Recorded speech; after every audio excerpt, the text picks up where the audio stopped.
Yeah, I think Rachak, as you said, or as I said, was a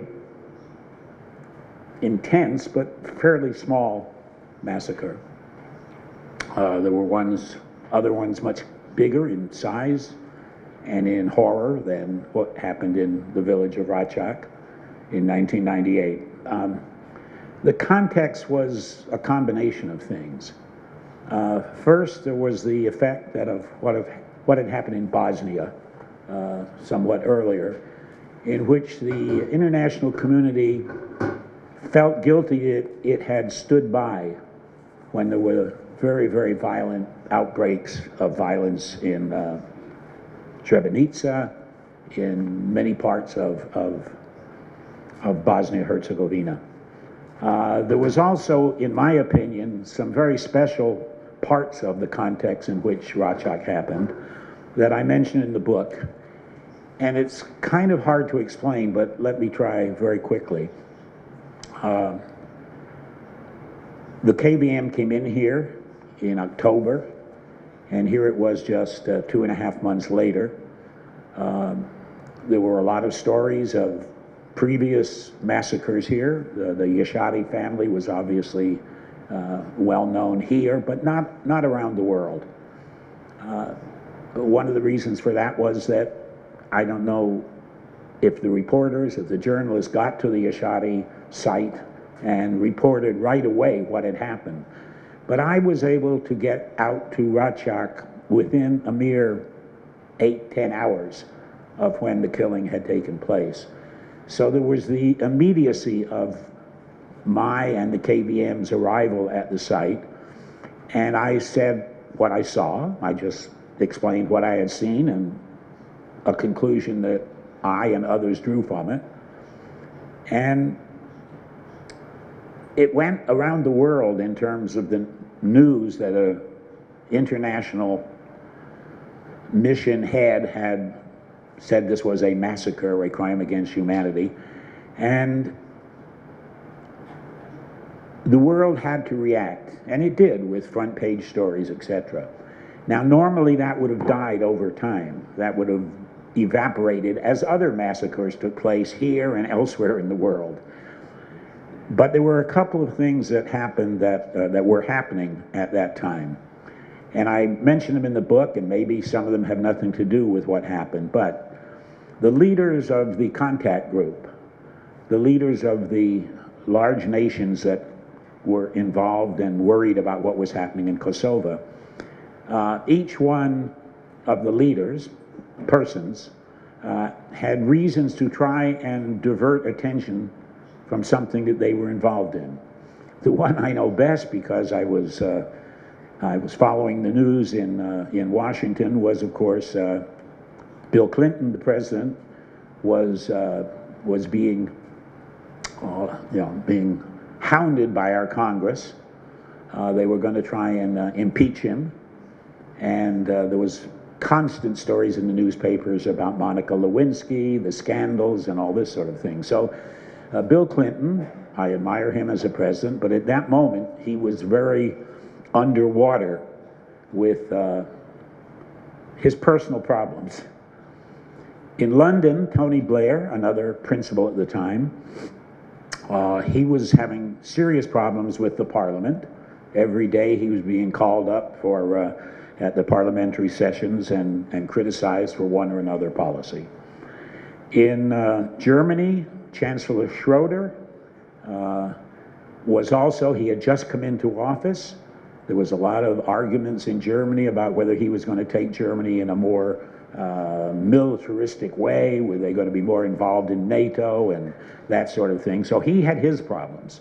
All of the leaders on that very day were involved in issues that they wanted to divert attention from. And lo and behold, the news comes out about a massacre in Rachak, and with the memories of Bosnia-Herzegovina, with the memories of places where the United Nations and the international community had not reacted to what was obviously a serious matter and let people be killed without recourse, it all came together. And boom. Then President Milosevic and his cohorts in Belgrade, in their attempt to try to explain what had happened in Rajak as a military battle, the KLA was engaged, it was two armies fighting each other, etc. That went from that to just almost announcing that anything had happened, and claiming that I and others had reclothed the bodies and moved the evidence around, etc. Every day he seemed to make a decision that brought the issue back to the front pages of the international press.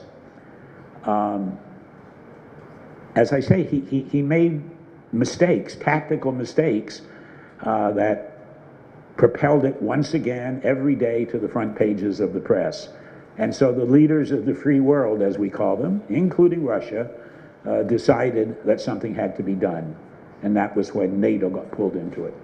So it's interesting what you say, that because of how he tried to camouflage what went on, it actually brought more and more attention. Exactly. That he was lying and that what you were saying was true. Exactly. But nevertheless, the book goes in detail explaining the kind of influence that Serbia's propaganda was having on other nations, not on the American officers of the Kosovo verification mission, but on Finnish, on French, on Italian. Can you tell us a little bit about that background of what was going on behind the scenes in the KVM mission, something you explain in the book very well? I'm not sure I can. I was in Pristina, I was in Kosovo, we were just building up the mission. We were just getting going. We were just getting some of our verifiers, which is what we called our monitors. And so I was concerned with that. But you could have ended up in Montenegro, you said at some point. You were in Montenegro. Oh, yeah. I went to Montenegro on the 15th of January. And I flew over there because we were trying to annoy Milosevic. We were trying to show him that the KVM was in fact something real. And it was suggested to me, I don't remember by who, maybe by Dick Holbrooke, maybe by Madeleine Albright, maybe by the French government, I have no memory. But the idea was that I would go to Montenegro, I would meet I guess he was the prime minister at the time, and I would ask for permission to open a KVM office in Montenegro. Now, Montenegro was in this strange relationship with Serbia as part of a federation. And the idea was that if he permitted us to open an office there, it would show that the KVM was not just for Kosovo, but it had an outreach into a part of Serbia, Montenegro. And he readily agreed. I think, as I remember, he and Milosevic were in a bit of a political struggle between them, and he was more than happy to let the KVM open an office in Podgorica. My French deputy was a French Foreign Service officer whose name was Gabriel Keller.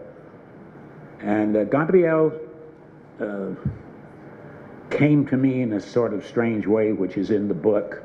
The French Foreign Ministry was very upset that I, an American, had been named head of mission. They were very upset that they thought I was declaring that I only wanted one deputy, and they insisted that if I had one deputy, it had to be a Frenchman. And I ended up with 6 deputies.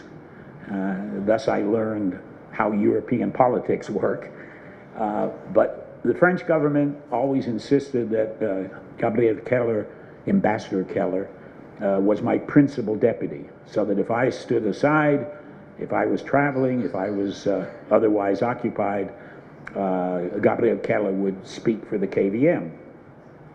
And I have often asked myself that question. If I had not been here, if I had not arrived the night of the 15th, when the event took place during the night, If I had still been in Montenegro and Gabriel Keller had gone to see what was happening or what had happened in Ratchak, I think he would have spoken very differently from what I said.